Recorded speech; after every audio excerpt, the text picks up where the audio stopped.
So if you are watching this right now and you wanted to get into journaling, but you're not really sure, like, what do you write about? I found that you should write about the kind of thoughts, like the thing you've been thinking about for the last little while, because you get used to your thoughts, right? You get used to waking up and you have the same thoughts as always, but you don't realize that you have those thoughts and pretty much no one else. There's a reason why you're thinking about it, is because you're not able to really process it good enough just inside of your brain. So you might find yourself totally stressed about exams. You wake up, oh man, I've still got to study, I've still got to study, I've still got to study. That's the thing to kind of journal about. And literally just write down the facts. I feel stressed about revising, studying. I keep thinking about it all the time, but I keep procrastinating. Why?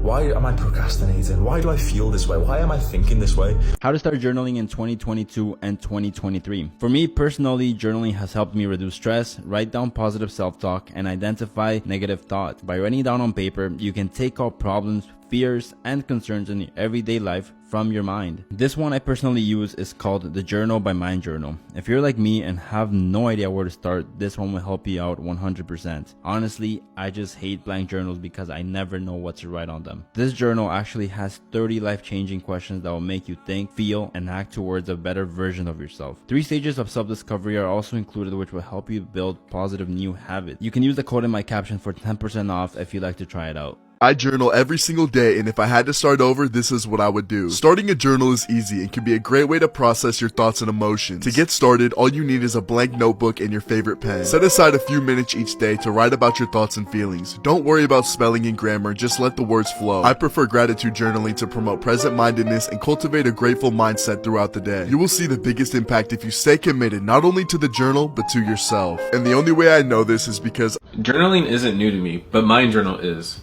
I came across a new and more fun way of relieving stress by writing within my Mind Journal.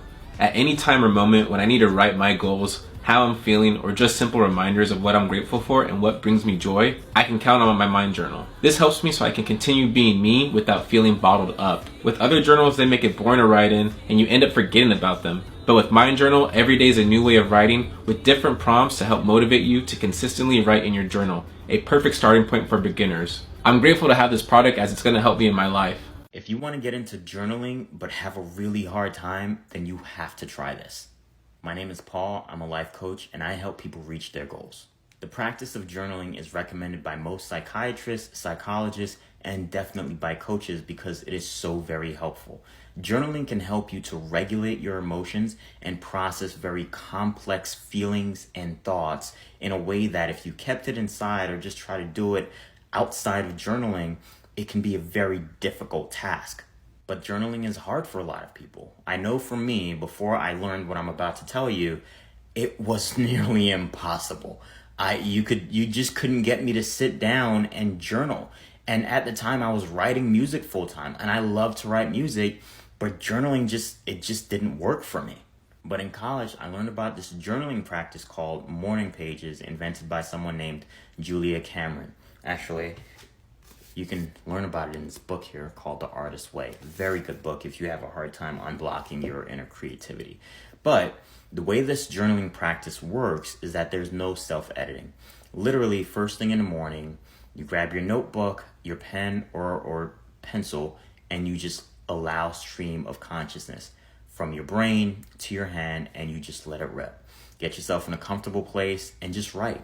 Try to fill 3 pages every morning before you do anything else. This allows for whatever thoughts and ideas are bouncing around in your head or emotions in the beginning of the day. You get it all out, you allow it to all come out, and throughout the rest of the day, you're functional, you're focused, and you're clear. The other thing about this, though, is that it is just a really easy way to get into journaling because you're not worried about sounding good or it looking good or anything like that. You're just putting words on a paper as it comes to your mind. It is the easiest introduction, I think, to journaling.